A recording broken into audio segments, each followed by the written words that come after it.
মাস 3 বছরে একবার আসে।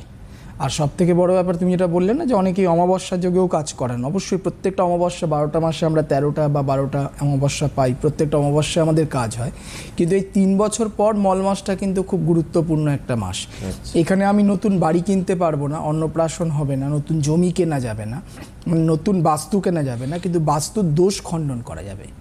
তুমি তোমার অশুভ গ্রহের সংস্কারই সময় করতে পারবে, কিন্তু শুভ কাজ করতে পারবে না। তাই অশুভ গ্রহ সংস্কারের ক্ষেত্রে আপনার জন্মচাটে যদি মাঙ্গলিক দোষ থাকে, শনির সাড়ে সাথী থাকে, কালসর্প দোষ থাকে, বা যে কোনো ধরনের শনির সাথে কেতু যুক্ত হয়ে বসে রয়েছে, শনির সঙ্গে রাহু যুক্ত হয়ে বসে রয়েছে, শনির সাথে চন্দ্র যুক্ত হয়ে বসে রয়েছে, এই ধরনের কোনো দোষ নিয়ে শাপিত দোষ বা সাধুসর্প দোষ রয়েছে, রবি এবং শুক্র এক জায়গায় দাহ্যযোগ বা দারিদ্র্যযোগ সৃষ্টি করলো, যে কারণে প্রচণ্ড অর্থ ব্যয় হচ্ছে, অর্থ আসার জায়গায় ব্লক হয়ে যাচ্ছে, বা অর্থ এলে আপনি সঞ্চয় করতে পারছেন না, এই ধরনের কোনো দোষ যাদের জন্মচাটে রয়েছে, যাদের বিয়ে হচ্ছে না, বিবাহিত জীবন নিয়ে ভীষণ সমস্যায় রয়েছেন, বিয়ে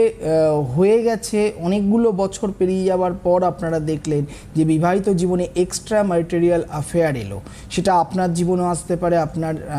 পার্টনারের জীবনেও আসতে পারে, এই ধরনের কোনো সমস্যা যারা ফেস করছেন, সন্তান প্রচণ্ড পরিমাণে ইন্ট্রোভার্ট হয়ে যাচ্ছে, সন্তান কিছুতেই লোকের সাথে সমাজের সাথে মিশতে পারছে না,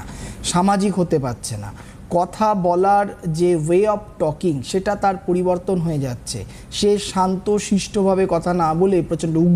উগ্রতার সঙ্গে কথা বলছে, এই ধরনের সন্তানের কোনো সমস্যা যদি থেকে থাকে, যার কারণে তার আত্মীয় স্বজন, তার বন্ধুবান্ধব, তার টিচার্সদের কাছে তার একটা ইমপ্রেশন নষ্ট হচ্ছে,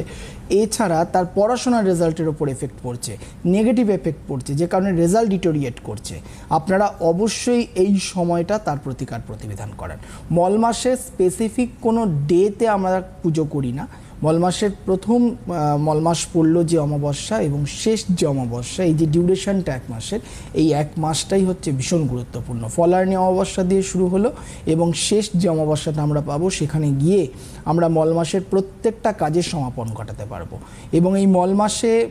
যত নেগেটিভ কাজ যেটা আপনার জীবনে রয়েছে, আপনার কর্মের জায়গায়, আপনার বাস্তুর জায়গায়, আপনার ব্যবসার জায়গায় এবং অবশ্যই আপনার সন্তানের জায়গায়, সেগুলো খণ্ডন করবার জন্য